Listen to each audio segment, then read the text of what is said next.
السلام عليكم ورحمة الله وبركاته.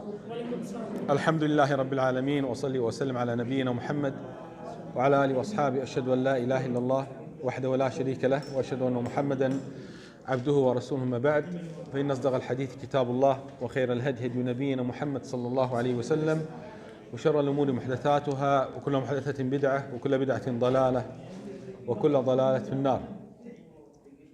خلاص شباب, I think enough. I gave you more than enough time for girgir. Okay شباب,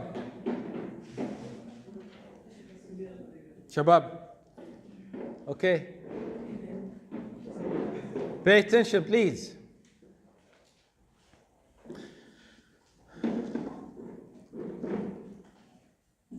طيب, we are talking about the Salaam, the manners of Salaam.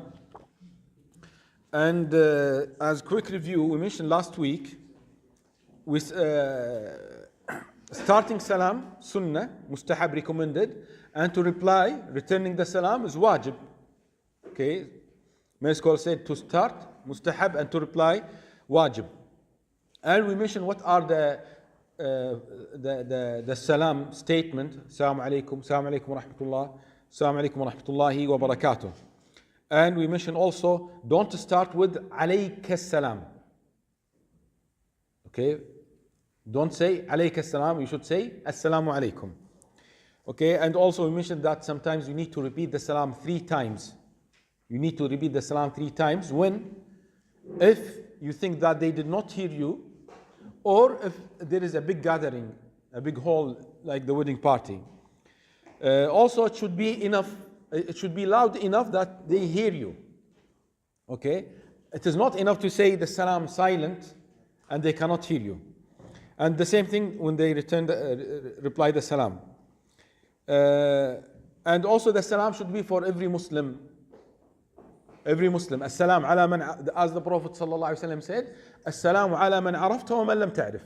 You should give salam to those you know and also those you don't know. Muslims. Who should start the salam? The one who is arriving. He should start the salam. And if you remember, we said the rider gives salam to the pedestrian. Pedestrian to the seated. The few to many. Young to old. Okay, this is the sunnah. And also we said it is allowed to say salam to the women. It is allowed if there is no problem, there is no fitna, there is no trial. Okay, there is no doubt. You give the salam to the women, and also giving salam, greeting the young children. Also, this is sunnah. This is sunnah. The boys, for example, the girls, 5 years old, 4 years old, 7 years old, give them salam. Teach them. Also, we mentioned that it is not allowed to start salam, to initiate salam for the non-Muslims. This is not allowed. The hadith is clear. The Prophet ﷺ said, لا تبدأ اليهود والنصارى بالسلام. Don't start the Yahud and Nasara, the Jews and Christians. So it is not allowed to start them with Assalamu alaikum. What about answering the non-Muslims? If they said clearly Assalamu alaikum, then we can reply. But if they said, like the Yahud, like the Jews, they used to say to the Prophet ﷺ, Assalamu alaikum. Okay, then how should we reply? Wa alaikum. That's wa alaikum. And also we mentioned that if there is a group, mixed group, Muslims and non-Muslims, can we give salam? Yes, you can say salam and your intention for the Muslims only. Okay, I entered a place, your company mixed, the hospital, for example, the clinic, the doctor Muslim and the nurse non-Muslim. So you give the salam, you say assalamu alaikum, and your intention only to the Muslims only. طيب. This was point اللي هو 14 صح? So now point 15.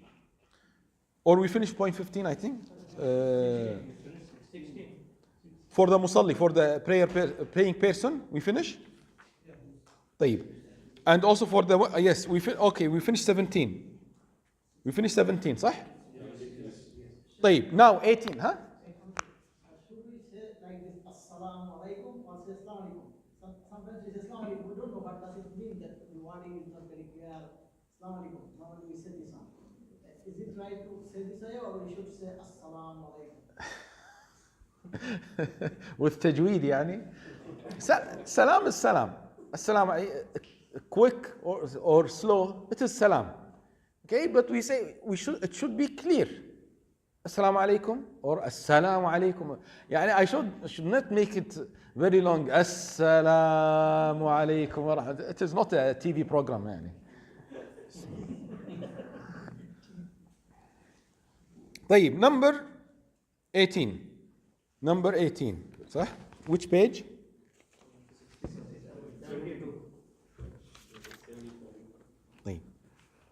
72. Point number 18.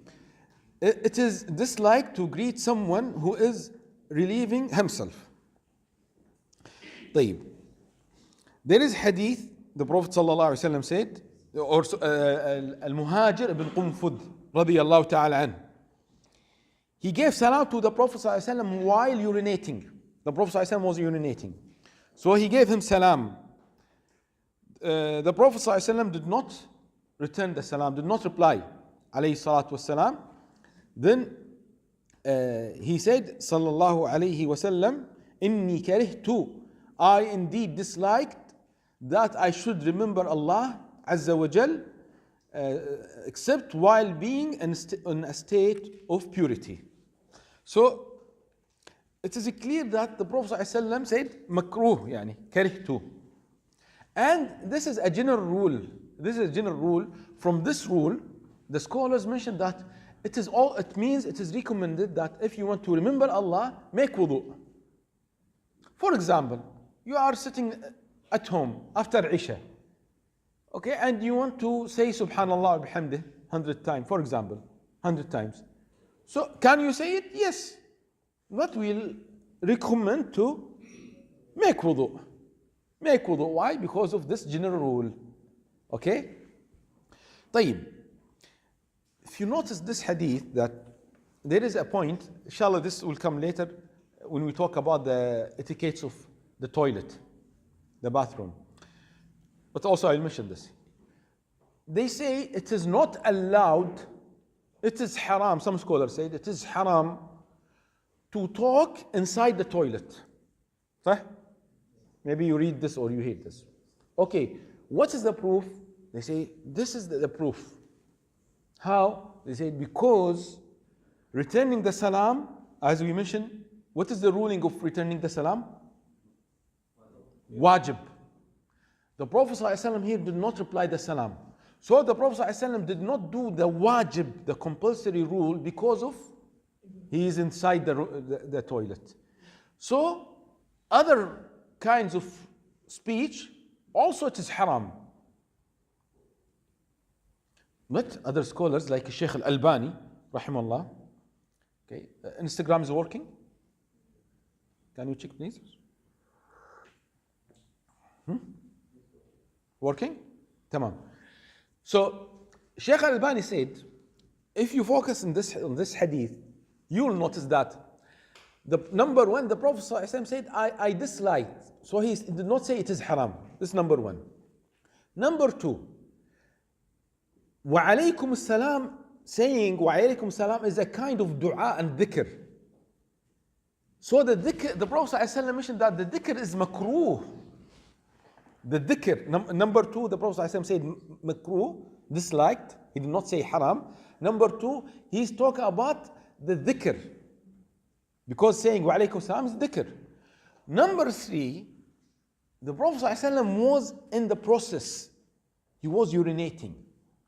So, if you want to follow the hadith exactly, then we can say, don't remember Allah if you are urinating or defecating.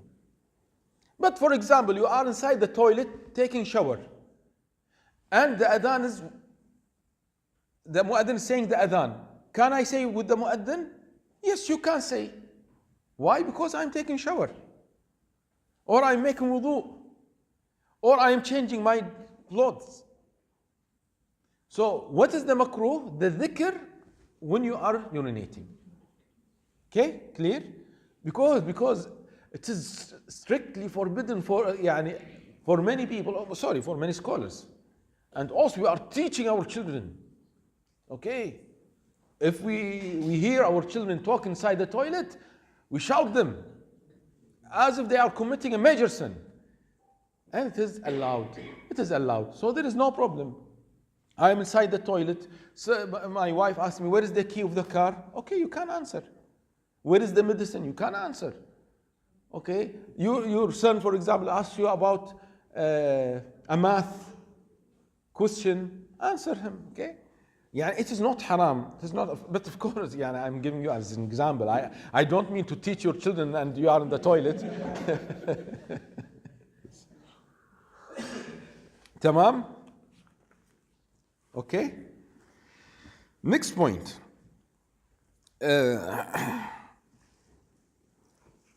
It is recommended to extend greetings of peace upon entering one's home. And we mentioned this last week. When you enter the house, say Salaam alaikum. Say Salaam alaikum. This is number 19. This is number 19. Number 20. Number 20. Conveying greetings of peace on behalf of others.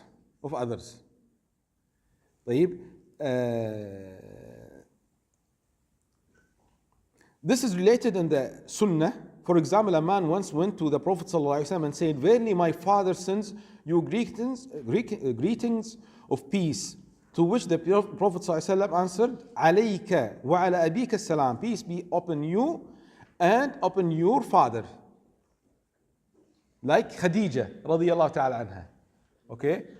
She replied, alayka wa alayhi salam. Or Khadija or Aisha, the hadith. Sorry, it is here. Yes, Khadija. Okay. The next hadith. We mentioned part of this hadith in the halqa after Maghrib.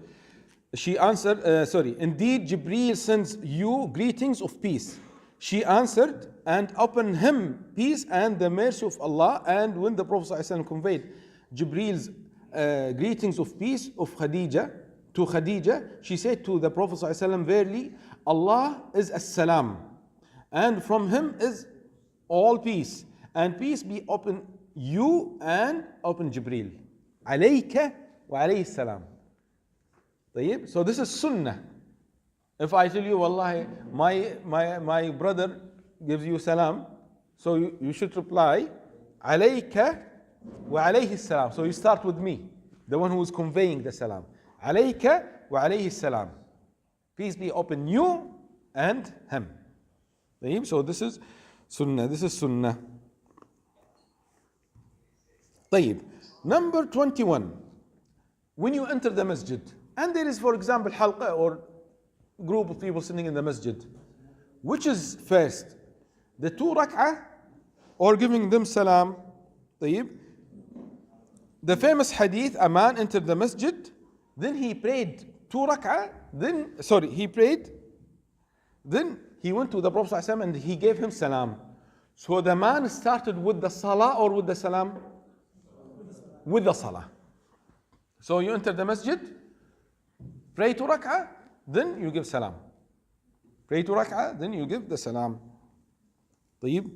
And I think this hadith is clear. This hadith is clear.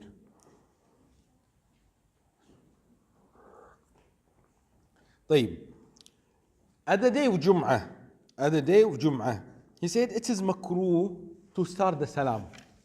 It is makruh to start the salam if the imam is delivering the Jum'ah khutbah. Why? Because there is a general rule, it is not allowed to talk during the Jum'ah. It is not allowed. طيب. So you enter and you say salam, then people should reply the salam. Okay? You will make something, you make a trouble for the people. They are paying attention. In the Jum'ah, the main goal is to pay attention, full attention to the imam, to the khatib, to concentrate with him. So, and subhanAllah, in the Jum'ah, many people enter. especially now, yani we need, please brothers, okay, and also sisters, when you go to the Jum'ah, please try to come early. And when we say early, it doesn't mean that at the beginning of the khutbah. Come early before half an hour, 1 hour, 2 hours. Yeah, subhanallah, when we enter the masjid now, it is very easy to find a space in the first line. Very easy. If you come only 5 minutes before the khutbah, it is very easy for you. So please, brothers, sisters, yani come before, for example, half an hour.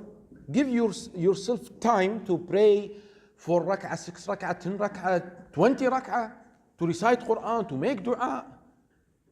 But now, subhanAllah, we notice many Muslims, or most of the people in the masjid, come at the time of khutbah. Yani when I start the khutbah, I say, Salaam alaikum wa rahmatullahi wa barakatuh, you see people coming. When I park the car, I see people parking with me. This is, wallahi, this is not good. This is not good. Why? Because the Jum'ah, once a week. Once a week. Okay, what is the problem if you come early? Half an hour, 1 hour, 20 minutes. Yeah, Habibi, 5 minutes. 5 minutes, but don't enter the masjid before, after the Imam. Why? Because the angels write your names. The angels write your names. But when the Imam starts the khutbah, khalas, the angels close the books and you will not be registered in the Jum'ah day. You will not be registered in the Jum'ah day. طيب, so when you enter, don't give salam. يعني, we don't have for this point a clear proof from the Prophet ﷺ that when you enter, don't give salam. But as a general rule, you should listen to the Imam. You should listen to the Imam. And also it is not allowed, if there is someone is talking during the Jum'ah khutbah, it is not allowed for you to tell him, keep silent. طيب? So this is from the general rule. Yeah, yeah.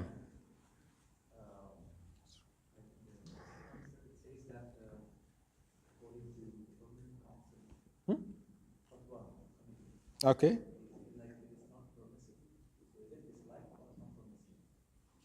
No, they said it لا يجوز. They say it is haram. Yes.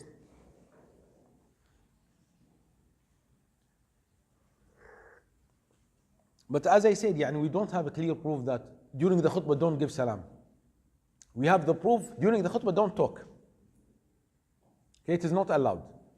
Okay, except if you are talking to the Imam. It is allowed. يعني, if there is something, you can speak to the Imam. This is okay. يعني, for example, the microphone was off. So you can speak to, please, it is off. Or please keep it, make your voice louder. You can speak to the Imam, not to your colleagues. So during the Jum'ah khutbah, you can speak to the Imam. The Imam can speak to you. Okay? So this is what we have from the Sunnah. What we have from the Sunnah. طيب. Next point. ترغيب في السلام قبل الكلام. 23. When you meet another Muslim, it is recommended to extend greetings of peace to him first and then begin your conversation with him. There is hadith, he did not mention this hadith. The Prophet ﷺ, Shaykh al-Albani rahimahullah mentioned this hadith in the Sahih al-Jami'. من بدأكم بالكلام قبل السلام فلا تجيبوه. The one who started you with his speech before his salam, don't answer him. Okay? So I came to you, how are you? Where are you? We missed you yesterday. Don't answer him. Don't answer him. He should say Salaam alaikum.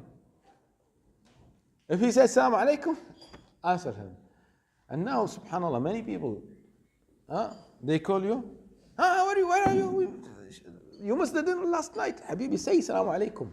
Say Salaam alaikum. When you start, say Salaam alaikum. And when you finish, say also Salaam alaikum. You'll not lose anything. You'll get a lot of reward when you start with Assalamu alaikum.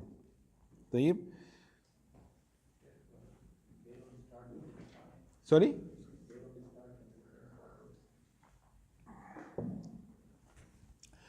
As we mentioned before, yes, you can start. The one we said, the one who's arriving, he should start the salam.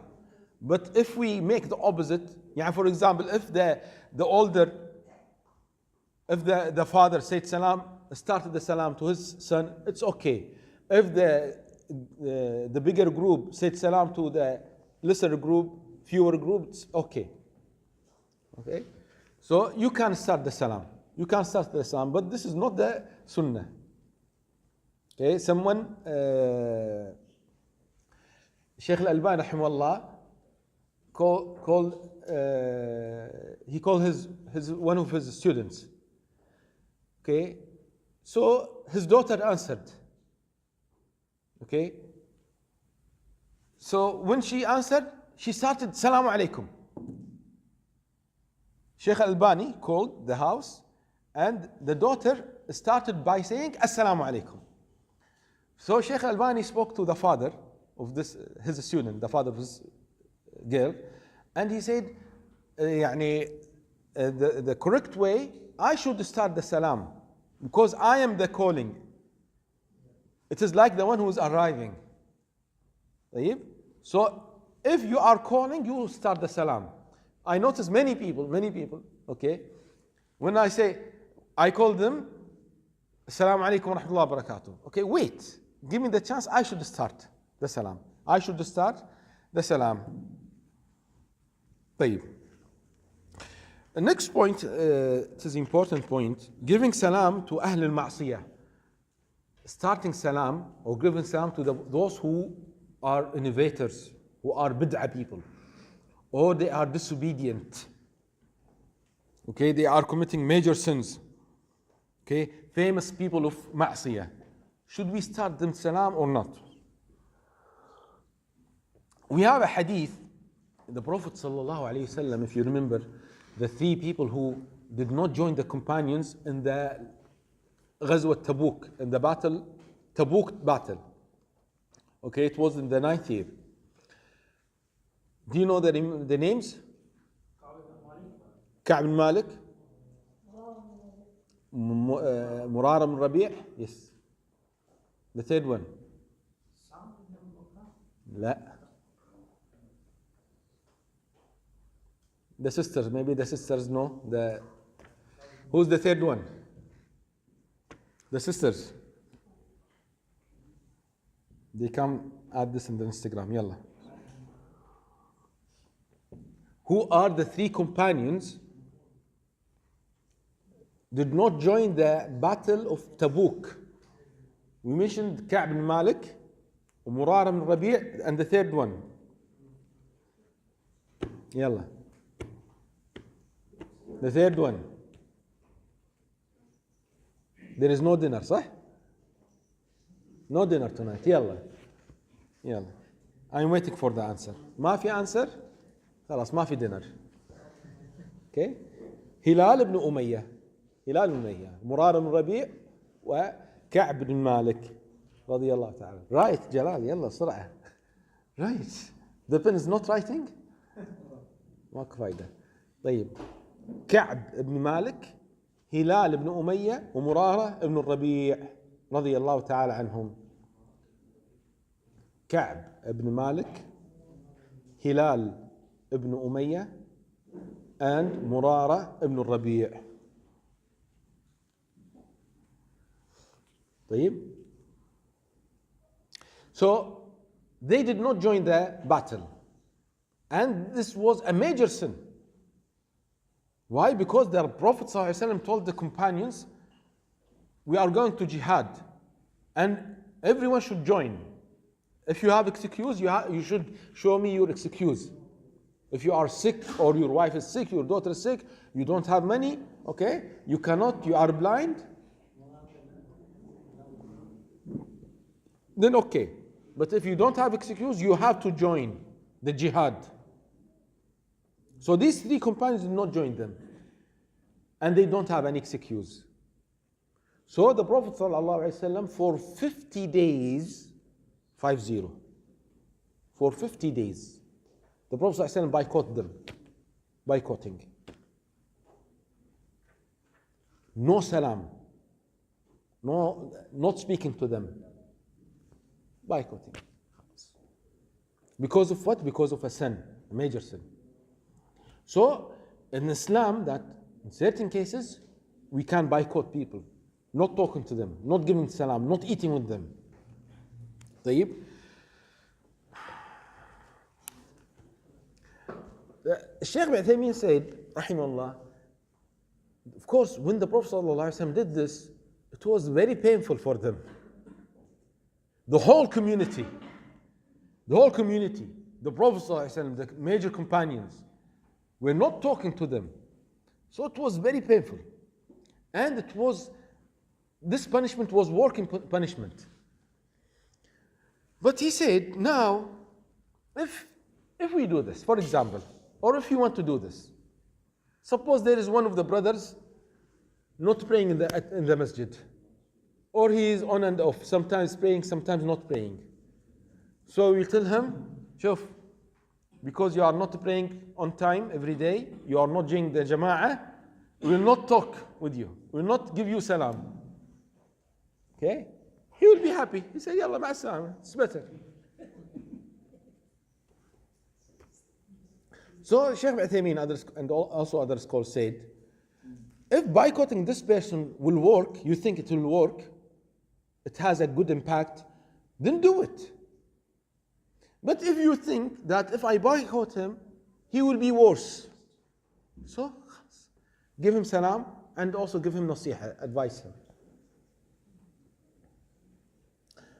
I remember one of the brother asked me, he said, my friend has a son, and subhanAllah, this son is, what do you call it? He's imitating the girls. Okay? What do you call him? He's imitating the women. Easy? Sure.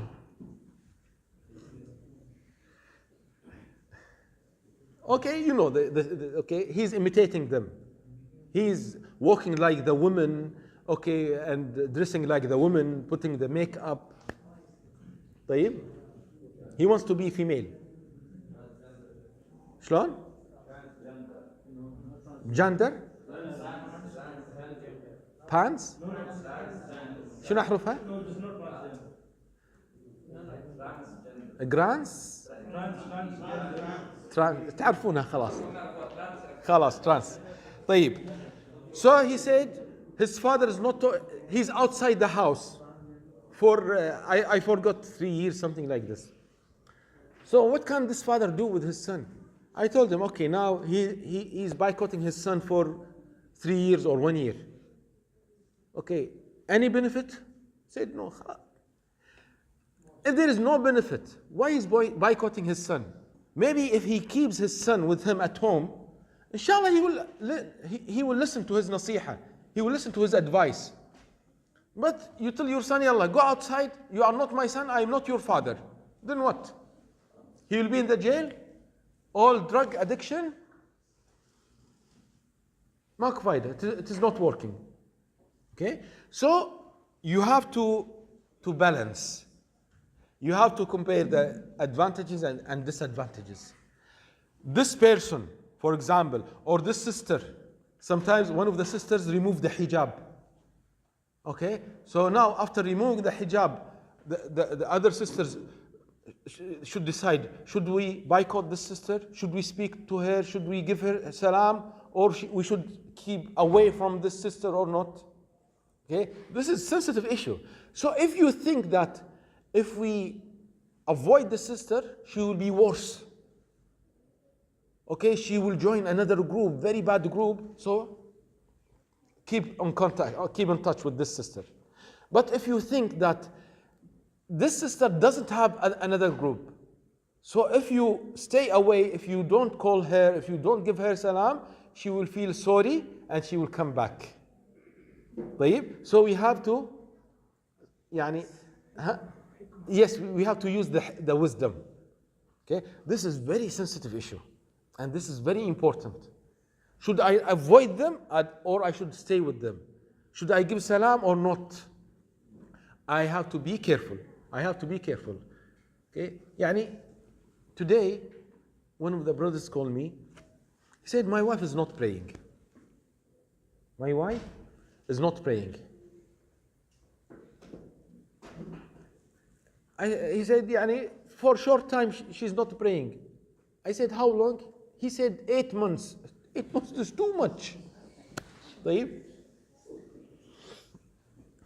So he's trying. طيب? He is trying. طيب? Of course, if she's not praying, I told him, يعني, some scholars said she is kafira, she is not Muslimah, if she is not praying. Other scholars said she is very bad Muslim. So she is between, she is a non-Muslim and a very bad Muslim. Very, very bad Muslim. So you live with a person that we are not sure she is Muslim or not Muslim, يعني, according to the opinions of scholars.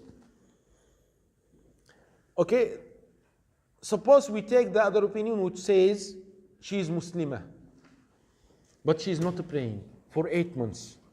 Okay, until what time you will give nasiha, you will advise your wife? 8 months. You wait 8 years? 10 years? 20 years? Why she's not praying? Okay, I was trying to, يعني, may Allah guide her. May Allah give him, يعني, patience and wisdom. It is not an easy. Wallahi, this is not easy. يعني, I ask Allah subhanahu wa ta'ala to guide all the Muslims. Wallahi, this is not easy. That your wife, your husband, your son, your daughter, your father, your mother not praying. Allah musta'an. What husband should say divorce? Baby, wait, Sheikh. You were sleeping and you wake up now? No, you are not sleeping. This is not easy, wallahi. So I was trying, yani, to understand why she's not praying. Because she's busy, working. Okay, for how many hours she's working? 12 hours. Okay, if she's worked for 12 hours, okay. If she missed Dhuhr Salah, Asr, Maghrib, okay, Isha. Yani, she has to pray Isha. She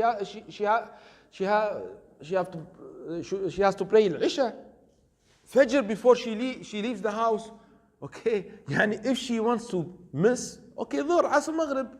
But Isha, Fajr, she's not praying at all. Okay. Is she working every day or there is off? He said she has off once a week. Okay, why she's not praying? Good. So sometimes, yeah, subhanAllah, people don't pray because laziness. But sometimes you notice they are not praying because there is something in the heart. Does she believe that the salah is one of the pillars or not? No, she believes. She believes she has to pray. She's Muslim for 3 years, about 3 years. Okay, so I have to use the wisdom, but you should know, yani, sometimes there is no use. Khalas, subhanallah. You are giving a nasiha for 1 day, 2 days, 2 weeks, 2 months. Khalas, if it is not working, ma'a salama. You should divorce this lady. I advised him, divorce this lady. Khalas. You should not live with this lady anymore. And may Allah guide her. Tell her, even after divorce, I ask Allah to guide you. Maybe after divorce, she will be a good Muslimah with another husband. Khalas. May Allah bless her with the new husband. But now this is your issue.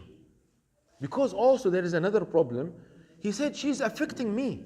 Because imagine, 24 hours you are calling her or at home, yalla, pray. I cannot live with a woman who is not praying. I will not sleep with her in the same bed. طيب? It's not our topic. طيب? Allah musta'an. Number 25. Also it is sunnah before leaving. So I answered your question, صح? تمام? Happy? Wallah, I'm not happy. I am not happy, wallah. Why you are happy? Wallah, this is very difficult, wallah. Very difficult. Allah yahdihim. Allah yahdihim. طيب. The last point in this chapter, before you leave the halqa, the class, also you should say salam. The Prophet sallallahu alaihi wasallam said in the hadith, when one of you ends up at a gathering, let him extend greetings of peace. Then if he intends to stand and leave, let him also give salam. The first is not more of a right duty than the last. Yani both of them the same. And also, this is a common mistake. MashaAllah, people start, when they call you, they start with salam. Assalamu alaikum. But at the end, they don't say salam. They say ma'a salama. Okay? This is common among Kuwaitis. Okay? The Kuwaiti, at the end, ma'a salama. Okay? Or stawda'akallah. Okay? This is not sunnah. Okay? This is not sunnah. The sunnah, you say assalamu alaikum. Also at the end you say Salaam alaikum. Okay? Huh? Allah hafiz. Allah hafiz. في أمان الله هذا كويتي. This is Kuwaiti, okay? الله حافظ هذا باكستاني وإيراني ها؟ الله حافظ ها؟ You should not use khuda. You should not use khuda. Please, brothers, sisters, the names of Allah subhanahu wa ta'ala, what came in the Quran and Sunnah. The word God is not one of the names of Allah. The word Khuda is not one of the names of Allah. What are the names of Allah? What we can find in the Quran and authentic Sunnah. Allah, Ar-Rahman, Al-Azim, Al-Alim. Khuda is not one of the names. Okay? Ready, Dina? Inshallah. Okay, we'll have a break, inshallah.